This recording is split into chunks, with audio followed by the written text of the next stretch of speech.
Welcome to the Mansfield Buzz.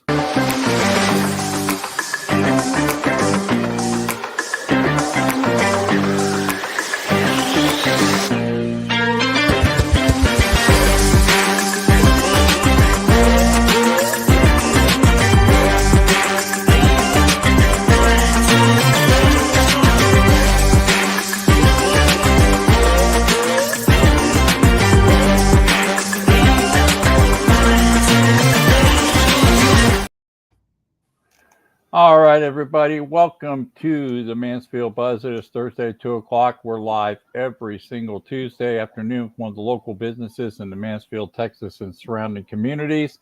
We are located right here. We're doing this live today. If you're watching us on YouTube, this is also our address. Please go subscribe at Mansfield TX Buzz.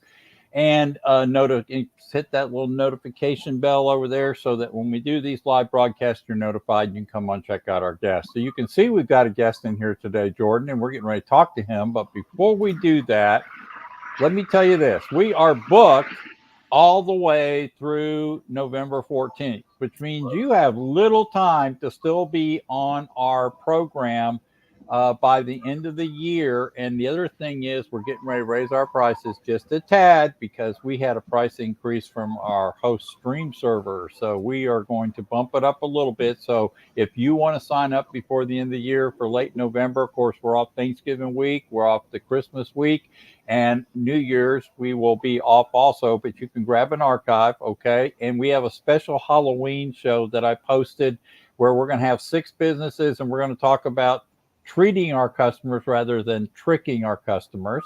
All right. And we're going to have some spooky, ghostly stories and spooky music to play during the whole broadcast if you wear a costume. So we'll be posting more about that here pretty soon. And we got our guest, Darren Gomez. But before I do that, Jordan, I think you have something you want to share today too, correct? Yes, I do. I have some news. There's another up-and-coming networking group in Mansfield. It's called the Mansfield Business Collective. It meets at the Play Park, Texas, which is inside of Play Park, Mansfield, Texas, or MTX. And it's inside of the field house. So if you've seen the big building by 287, and coming up, I will show you right here, we're having an event. Was that? On Wednesday the 2nd, at 8:15 to 10 a.m., it's going to be a speed networking event. So it's almost like speed dating, both businesses. So we'll have people sitting in chairs, talk for a little bit, move to the next one, move to the next one. Interesting. It's a lot of fun. It will allow a lot of people to just get to know other business owners, get some referrals, make some connections, make some friends, and just have some fun. We'll have some coffee there and just have a good time. So if you are interested, it's completely free. Just go here. I put a little shortened link is bit.ly/Mansfield Business Collective, MBC Speed. And you can just claim your ticket. They're free, so just grab a spot. I think that's awesome. And one more quick thing, Jordan, I forgot to tell people, this is our email address. If you want to be a part of our show, that is, if you want to be a guest or come off your business in our local Mansfield area, just hit me up on this email. It'll be posted in the link after the show. So if you're on demand, and also today, if you would like to chat with us, you can always ask questions live in chat and we'll post them in. Or if you just want to say hi to Darren, and we'll probably get a lot of chatters on the on-demand. So there you go. That's how it always works. All right. Darren, welcome. And Jordan's going to take over and help you with some of the questions. You've given us some great questions today. I'm excited about talking about installation because I think the technology in this area has improved so much over the years that there's just so many cool people can do to help their homes today. So Jordan, jump on in. Thank you, Darren. Thanks, Artie. Thank you, Darren. I'm so excited to have you here. We're going to have some really good questions for you. And let me pull up your link right here so people can find you. Thank you for coming to the show. Yeah, I'm super excited. Thanks for having me. Oh, man, this is going to be such a treat. So let's kick things off with, like most obvious question, right? Like, why is insulation important? And if you live in Texas and you've been here for more than 3 seconds, I believe you know the answer to this, but please go ahead and give us a more expert answer. Yes, it's great question. Very general question, but good in nature. So we kind of set up, our future questions. But basically, insulation is important to us as homeowners, and not just homeowners, but anybody who lives in a conditioned structure, because it helps us regulate temperature in that structure. So in our home, it helps us when we set our thermostat to 72. We actually able to keep the house relatively consistently at 72. So insulation is important to help increase our comfort and also help maximize the efficiency and hopefully keep our utility bills manageable or even lower them in the case of a customer who is upgrading their insulation. And that's not and temperature is not a problem in Texas at all, right? I mean, Darren, we don't have anything extreme at all. We're just middle of the road, right? Well, right. Everything's bigger in Texas, and that also it means our temperatures, right? So Gotcha. By the way, he's sitting in a Starbucks today, and he's on his hotspot, which brags about how our servers work virtually, where we're in a studio and we've got him. He's sitting for a Starbucks. He's also said he's being attacked by crickets. So if he gets attacked too bad, we may have to blink the screen. Okay, just so you know. We'll censor the attack. Yeah, that's right. So, Darren, to ask you some more questions and go a little deeper into it. I'm curious, what got you into the business and how long you've been in it? Yeah, so insulation and really energy efficiency as a general category has been something I've been interested and involved with for, I guess, the better part of 18 years. Wow. And so I've been in insulation and energy efficiency for homeowners, commercial space, and new construction for a long time. Even in my tenure of those 18 years, even as it relates to supplementing solar. So if were to get a solar and save some money on solar, we're able to create some type of efficiency package to help even maximize your savings even more. So I've been in, like I said, insulation and efficiency for about 18 years. I have been in Mansfield for about 2 years, a little under 2 years, and opened my business here about 2 years ago. I love the area. I love Mansfield. It's rural enough to feel rural, but close enough to the city where you can go do some cool things, right? Exactly. Oh, yeah. Yeah, you're not far from getting out of town south, and you don't dare go north, right? So yeah, exactly right. Exactly. So let's dive a little bit of deeper, because as Hardy said earlier, right? Like you said 18 years and in the business, that's a long time. There's been a lot of development, a lot of changes to what we used to use to what we use now, and the options. And I'm curious to know, like, what all is there available now? Like, what all can we do now with all this like fancy technology we have at our disposal? Yeah, so there's probably three main types of insulation that most people would recognize if someone were to talk about it. So basically, you have a blown-in fiberglass insulation, which people tend to call the Pink Panther, right? So Owens Corning is the manufacturer of fiberglass insulation, and they have the Pink Panther. So they did a really good job of marketing Pink Panther as a type of insulation. So that's fiberglass. That comes in several different variants. So you have your fiberglass bats, which is kind of the rolled up stuff that you see that you can put in your walls or your ceilings. You have what we call blown-in fiberglass or blown-in fiber wool, which is the loose material that if you went into your attic and you kind of look up there and it looks kind of like snow, then that's the blown-in fiberglass. And then you have what's called blown-in cellulose, which is really just a newspaper print that has been chopped up and treated with two different chemicals. One's a fire retarder and one is a wood rot preservative. And so that's probably the three, and then spray foam insulation. I don't want to leave that out because that's a big one. No. But spray foam insulation is just that. It's akin to the great stuff that you can go to Home Depot and buy in a can. It's very similar to that. That is actually a spray foam, but obviously there's a lot of technology and equipment that comes into play to make it a little easier to put into homes and businesses. I bet. Yeah, gotcha. Okay, so that makes sense with the fiberglass. That's why that stuff in the attic is super itchy. Yeah, and you know, you said where have we come from 18 years ago to now? So there's been a lot of technological advances in how the fiberglass is manufactured. So, I mean, in the last 100 years, we've gone from a fiberglass that is extruded really rough, which is where you have those itchy fibers that you're talking about, with a lot of different types of chemicals, to where we are now, where most insulation, including most major fiberglass manufacturers, have what's called a Green Guard certification, which certifies their product as green, meaning they have a certain amount of recycled content, and there's a lot less chemicals, so there's the off gassing is relatively low or no off gassing, and so we've really gone a long ways. You can blow insulation now with a t-shirt and shorts and not be very itchy at all. Wow. But if you were to go into your house that was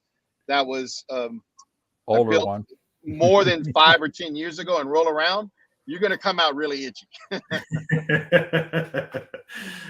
Wow, that's amazing. That's wow. Man, the speed of technology is incredible. Yeah, it's come a long ways.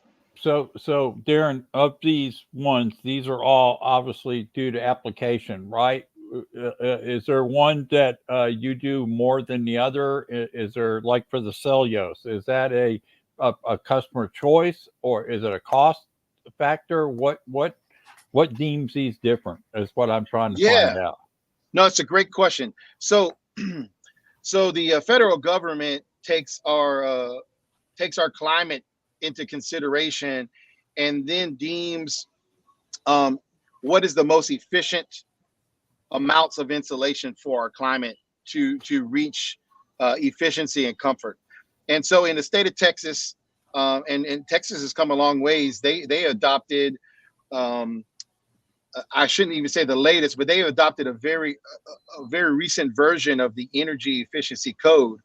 And so all types of insulation that are traditionals, like the blown-in fiberglass, like the fiberglass mats, like the cellulose, has to be installed according to that energy code that Texas has adopted.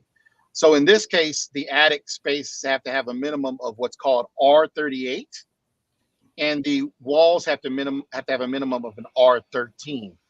The R basically stands for resistance to heat. So the higher the number, the better it resists heat.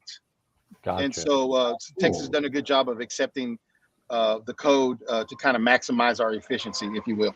And then these different products you suggested are within those guidelines for what you can do with the R factors, correct? Okay, got it. Yeah, that's right. So on the traditional side, and when I say traditional, I mean anything other than spray foam insulation. On the traditional side, whether we're doing new construction or we're upgrading an existing home, we're going to bring those and install that insulation up to that minimum code requirement.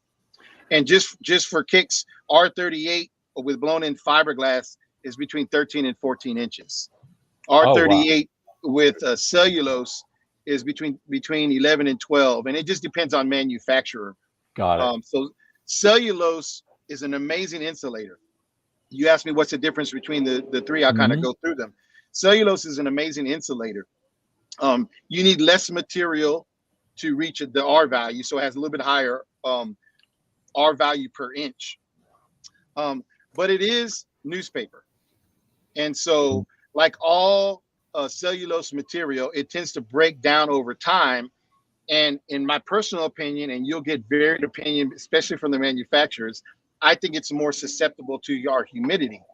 And so what reduces R value would be compression of insulation and moisture, which also contributes to the compression. So this is a very technical term. The poofier the insulation, the better the R value, because it's really the air that is being held within that material that creates the insulation value. Wow. Okay. Yeah, good. Okay, so you have federal standards, and then you've got these R factors, and they base in. And I guess that means if a house is, and I'm just ad-libbing here just to fill people in. Let's say you got an older home. Over time, you had good insulation when you first started, but it's compressed down over time just due to factors, right? Do you guys come back in and take that out, or do you just go over it? What do you just build on top of it? It's a great question. So we have several options. We can do what we call an insulation upgrade, where the insulation in the house is actually working. It actually is providing some R value. Okay. And then we supplement that by adding more insulation to get them to that minimum R value code of R38. Got it. That is the easiest, fastest, I guess I don't even like to use the word cheapest, but most economical way to increase your comfort and reduce your utility bills. Gotcha. Now, there are some customers who are like, listen, my house is 60 years old and this insulation is as old as the house. I've had rats or squirrels or raccoons, or it's dirty. I want to start from scratch. And in those cases, we go in, we vacuum all that insulation out. We spray a disinfectant to all the studs and drywall in there, and then we put more insulation in and get them up to that minimum R value. We actually also do what we call air sealing, which is where we seal up any penetrations that are in the ceiling to stop the movement between the conditioned space, your living space, and the attic. That also kills efficiency. So if we're going to remove the insulation, we're going to recommend doing all of those things so that when we blow insulation back, you're better off than you were prior to the installation. Gotcha. Wow. Okay. Great answer. Good. I just figured homeowners might have some questions about that, right? No, it's great. Yeah. And so we've talked about traditional insulation where you have a vented attic space. And one of the things that we do when we evaluate a home is we don't just evaluate the insulation, but we also evaluate the ventilation of the attic because they tie together so closely.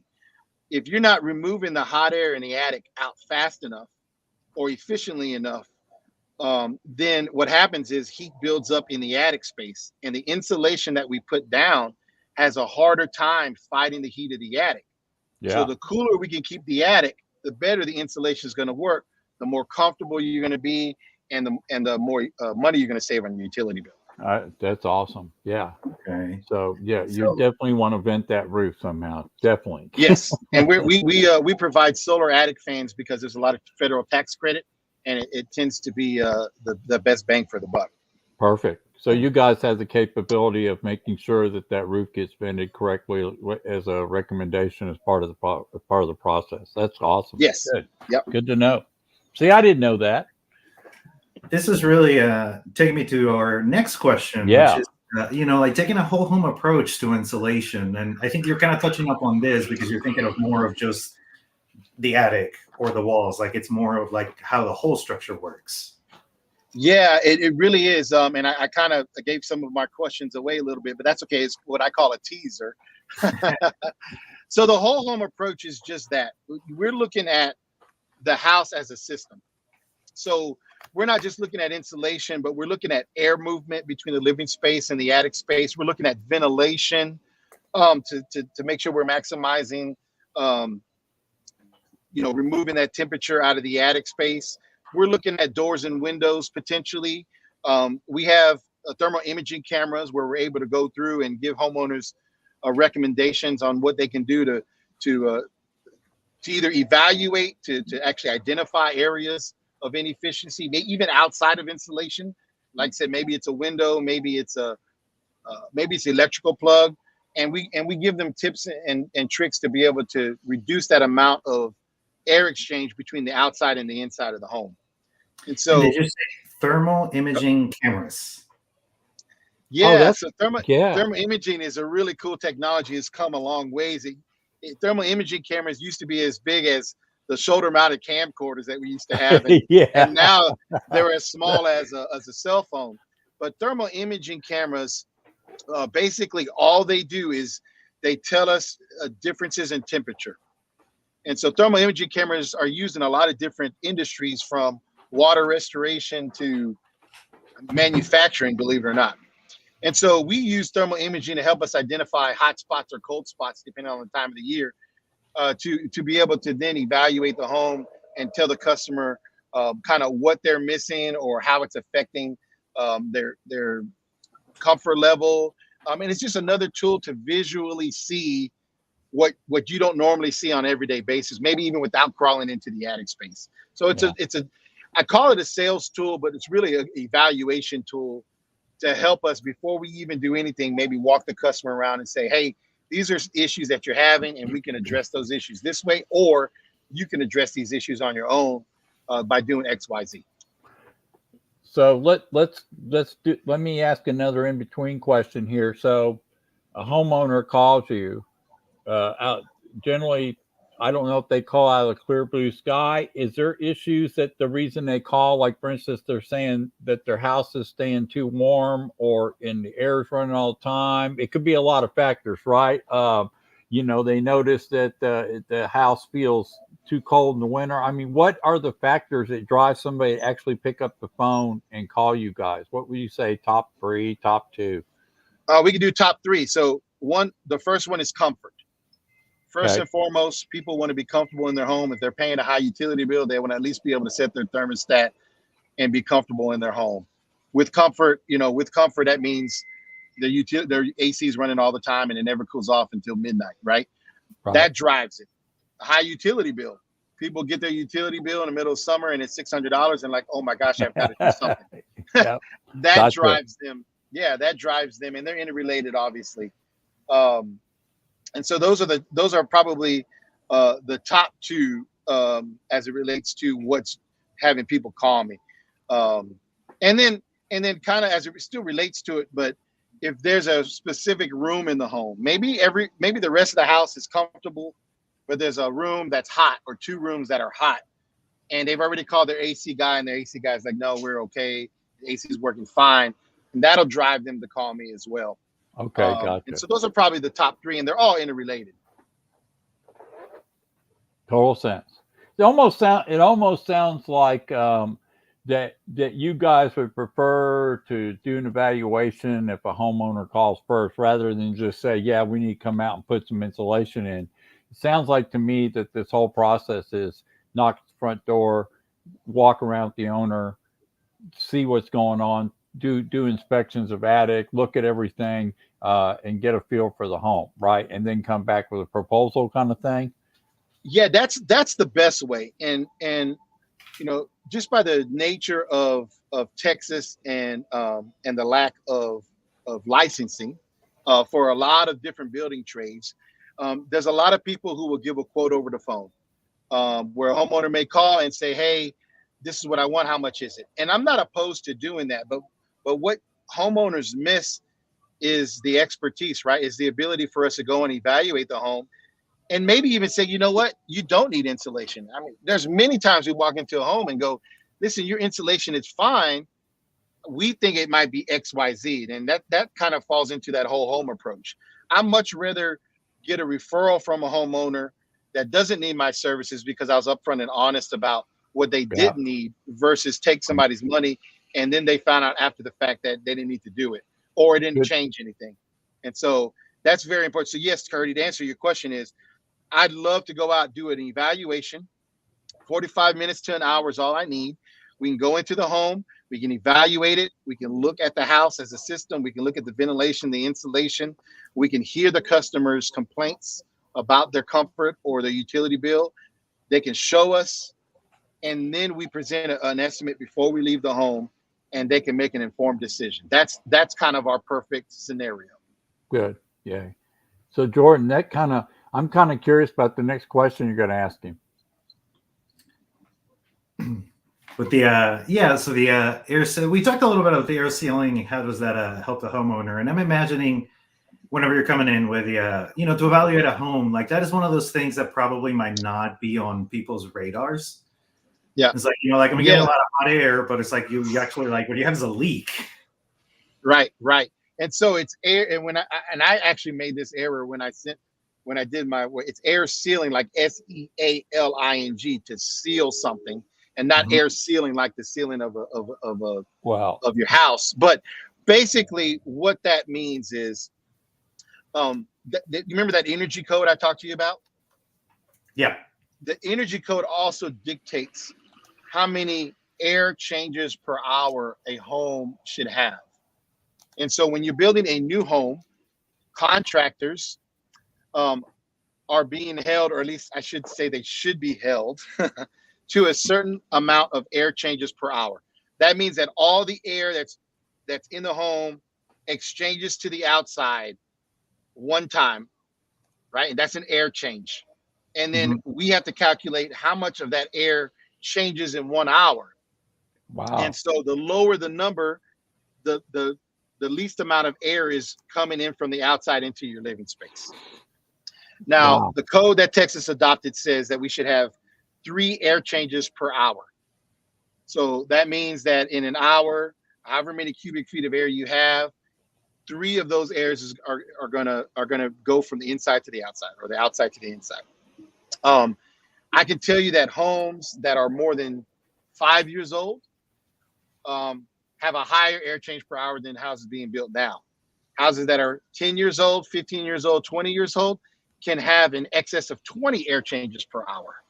Wow. So you can imagine if you're heating and cooling your house and your air conditioner is kicking on 4 times an hour, if your house is leaking an exorbitant amount of air, all that air literally is going through the ceiling, going out the windows, the doors, and it's taking you longer and it's taking you more power to keep your house cool. And so that's part of that. When we go into house and we remove all the insulation and we seal up all the penetrations in the ceiling from where you have your ceiling fan mounted, where maybe where your fireplace is, where you have your light fixtures, all those areas that can move air between the living space and the attic space, or the inside to the outside, or in our industry, the unconditioned to the conditioned. Anytime we can reduce that number, we have just increased the efficiency of your home as it relates to comfort and utility bill. Wow. My goodness. So if you have an attic door inside of your home, like, you're probably leaking a lot of air. Yeah. So there's really 3 types of attic accesses that I see. I see the pull down stairs, right? We see those where we pull the stairs down, we go up the stairs. I see what we call an attic hatch or a scuttle hole, where it's just a piece of wood. Maybe it's in a closet and you push it up. And then I see actual doors where you open the door and you walk into your attic space. Yeah. All those areas are susceptible to air leakage. So with attic stairs, a lot of times the way we address those is we do what's called an attic hatch stairmaster, where we actually install a covering over that attic stairs that is made of reflective type material, very similar to aluminum foil, and it has some art value and it has a zipper. And we install that, and it stops the hot air from being able to be drawn into the house when your air conditioner kicks on. It stops some of the radiant heat, and it actually stops some of the dust and debris. So it actually helps with indoor air quality, and that helps a tremendous amount. Because what is directly under an attic stair typically? Typically, it's your thermostat and your return. So Yeah, it's your hallway with your thermostat. Yep. Yeah. So if you can reduce that amount of air from coming down, you really just helped your whole house significantly. The attic hatches are harder because it's just a hole in your ceiling. With those, we'll put some reflective material and maybe even some insulation. If we can secure it tighter with some I just drew a blank, but basically with some rubber foam gasket where we can actually seal it with some clips, that's even better, harder to do. And then the attic doors, we can add insulation to the back side of the door. We can add a reflective type insulation. We can make sure that the seals around the door are very tight so that when you close it, it's really sealing itself against that door gasket. Got it. Cool. And we thought installation of homes was just a simple little spray it in the attic and everything's good, right? That's right. That's right. There is an art to everything. It can be that simple. It can be that simple, but there is science behind it. There's, that's where experience and certifications in the industry really differentiate you from your competition.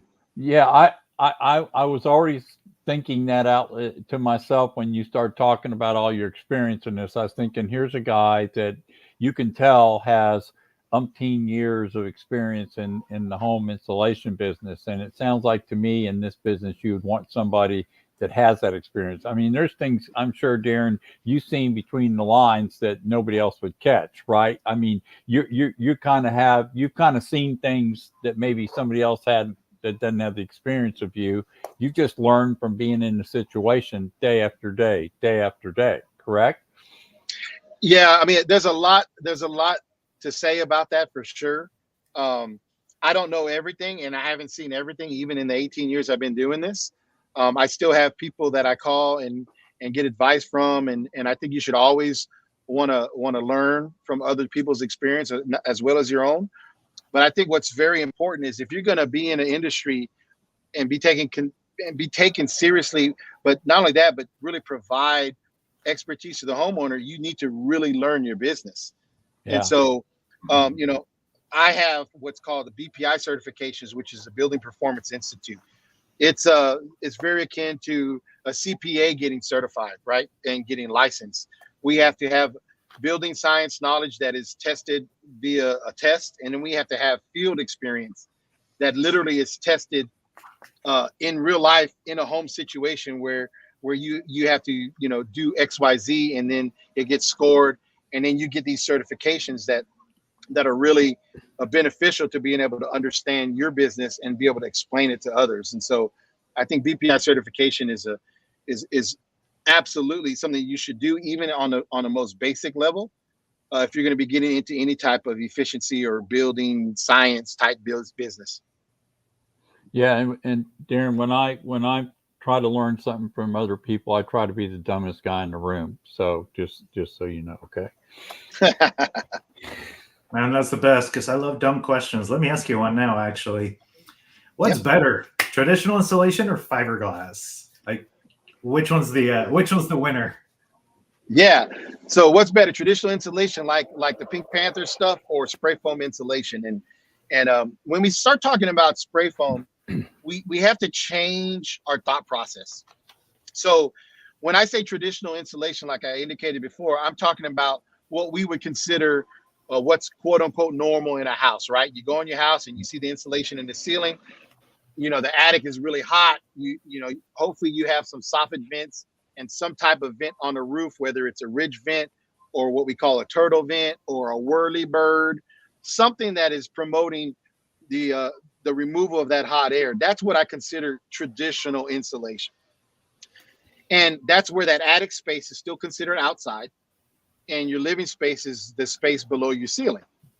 With spray foam insulation, and what makes it so good and so efficient is that we are going to turn your attic space into a semi-conditioned space. So your attic is now no longer outside. Your attic is under the envelope of the entire house, just like your exterior walls are. And so your attic space becomes semi-conditioned, 10 to 15 degrees different from your living space. Wow. So what that does is, and the benefits you see from it is, remember we talked about air sealing all the penetrations in your ceiling? Mm-hmm. Well, you no longer have to do that, because we're going to actually be spraying your roof decking. And all those holes that air is moving to, you want that in a spray house. You want that air exchange, because the entire space is conditioned. You want the attic space to be conditioned. And so now you have your air conditioner with all of your ducts running in a cool attic space. And so when you demand 72-degree air, your air conditioner doesn't have to fight a 150-degree attic to push out 72-degree air in your home. Gotcha. So it runs a shorter amount of time. It runs a shorter amount of time. And then you remember I told you about the air changes per hour? Yep. When we seal your attic space off, let's just say it's an existing home, but when we foam your existing attic space and we convert it, now the amount of air that's able to escape outside, which was before just the attic space, the attic air, mm-hmm. now it's not escaping to the outside, because it's not going to go through your roof because it's foamed, right? So now you have decreased the amount of air changes per hour. So not only are you getting cooler air faster, but the air that you're conditioning stays in the home longer. And now your air conditioner doesn't have to run as often to meet that set temperature. Wow. That's where you see unleveled comfort in a home and the most savings you can have on your utility bill. So to answer the question, what is better, traditional insulation or spray foam insulation? I would say that spray foam insulation is the Cadillac. It's the best insulation that you can put in your home as it relates to comfort and efficiency. But I have to say this, and it has to be a caveat. Not every house needs spray foam. And a lot of times can't have spray foam for various reasons. And Right. blown-in insulation and good ventilation is what a customer may or may not need. So it's just different. Every situation is different. But from an efficiency and a comfort standpoint, spray foam is by far superior. Yeah, gotcha. So again, on-site analysis of the house gives you a good indication which direction to go. Cool. 100%. So we're able to go into a house and if a customer really doesn't know what they want and they say, hey, we just want you to give us your best, we'll give them options and we'll walk them through just like I'm walking you through the options, and they can make an informed decision on what they want to do. And there are some situations where spray foam is not the answer.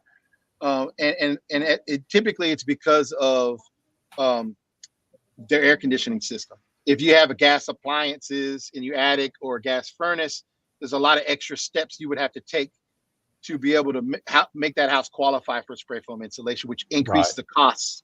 And so not every house, but if you're all electric, spray foam, you can do spray foam at your home.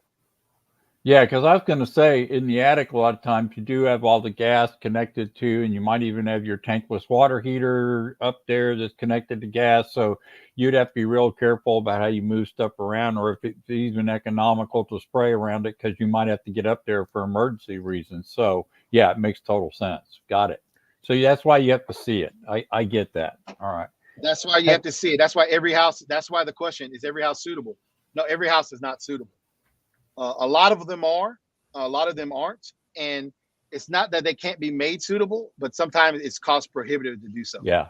Yeah. Yeah. If you have to start moving stuff around, and reroute stuff, that's might be better just to use the traditional way and make sure it's vented correctly. Right. So yeah, got it.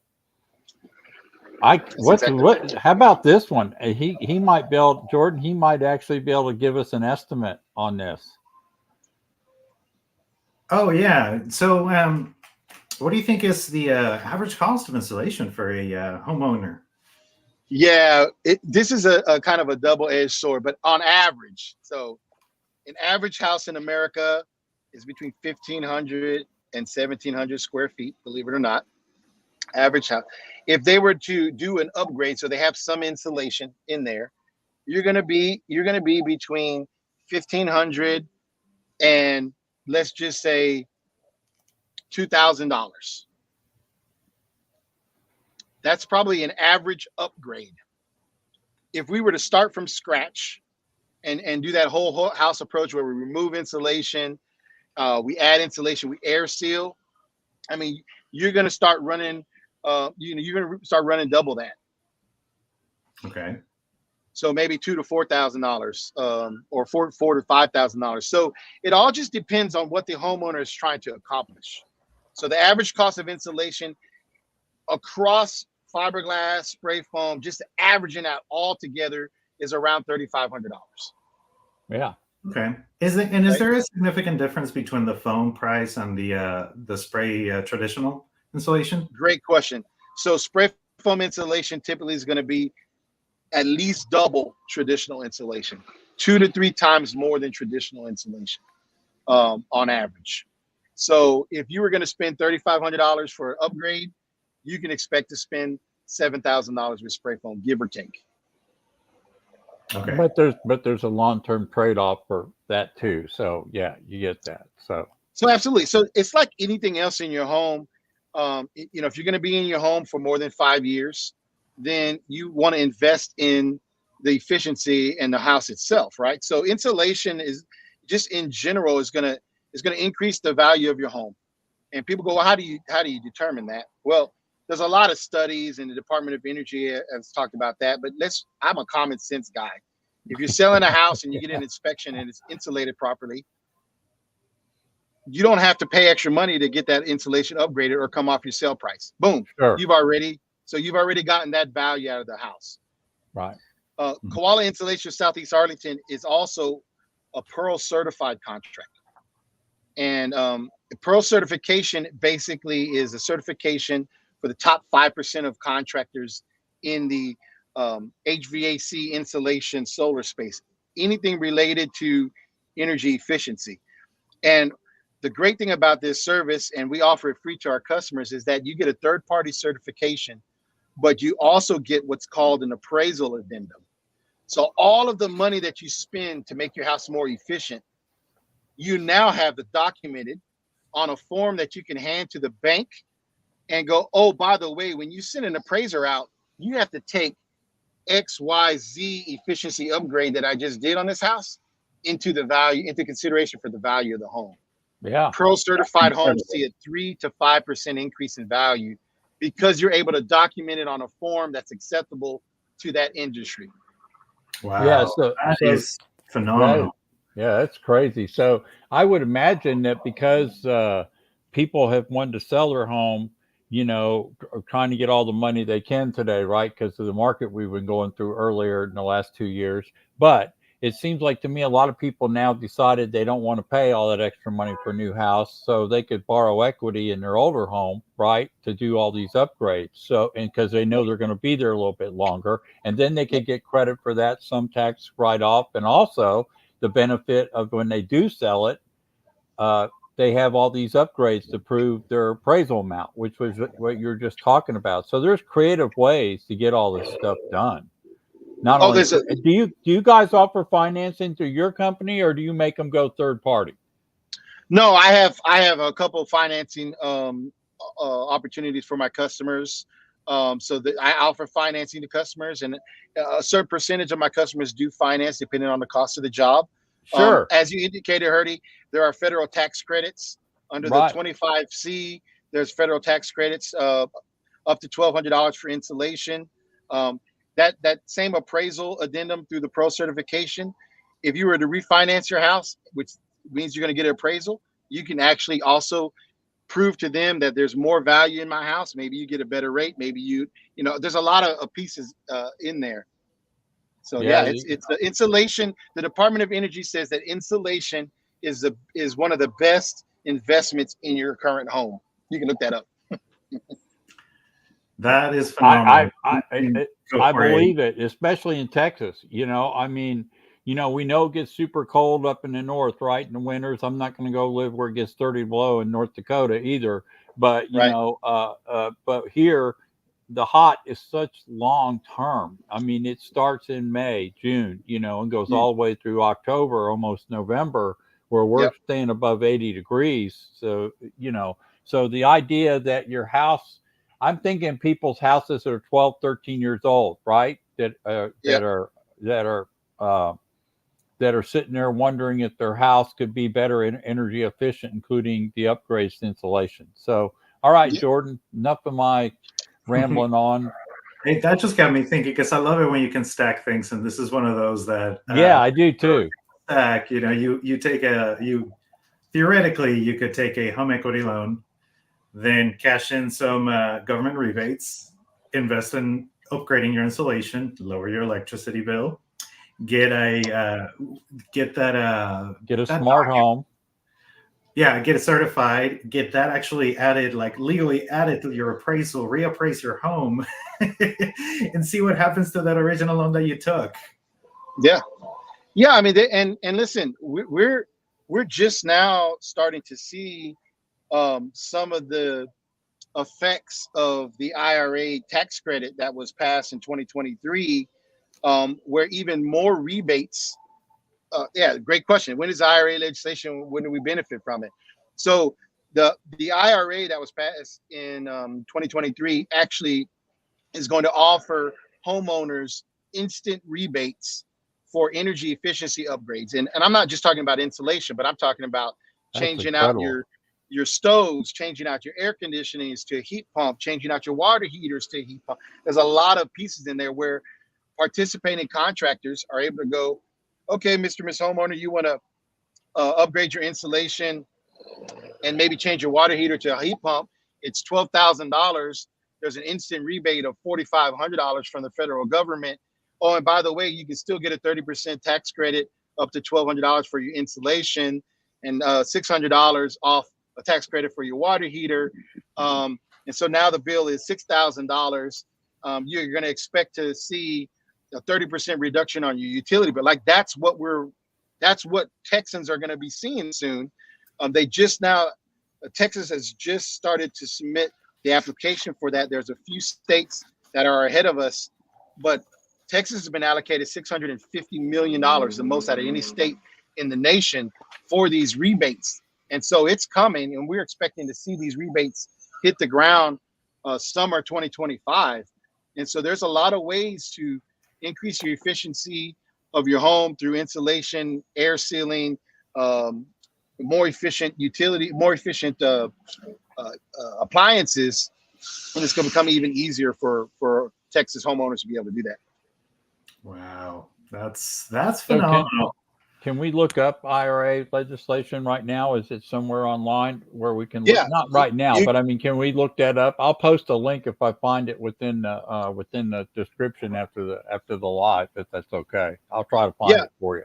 Okay. Yeah, EnergyStar.com has information. There's information on my website about the IRA. I'll use a link from your website. How's that? Wonderful.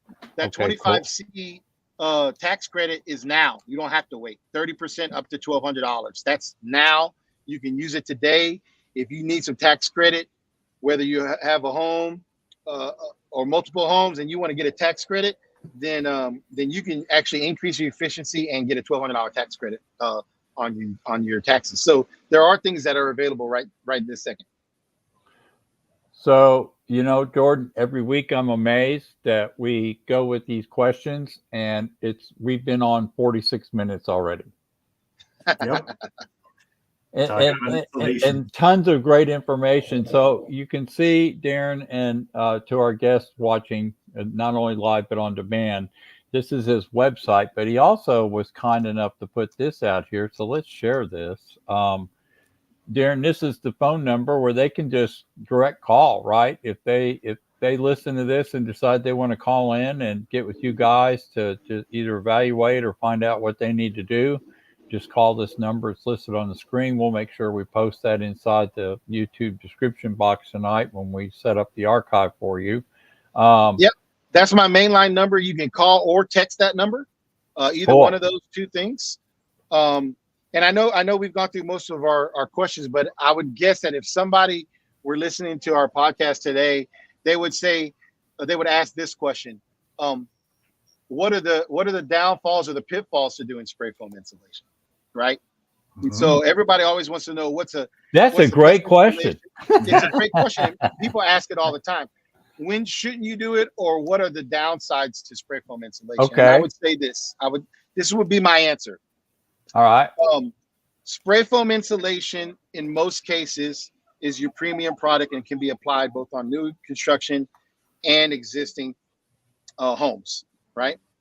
The downfall, the pitfalls, what you have to look for are, and this is almost every service business out there, is a qualified contractor, somebody who knows how to install this properly. Because essentially when we do a spray foam in a house, we are manufacturing plastic in your attic. That's what we're doing. And if the plastic is not manufactured properly, then there could be a lot of ramifications from a lasting odor to basically performance of the material not meeting expectations. There's so many things that differentiate a good contractor from a bad contractor. And most of it has to do with just the quality of the workmanship.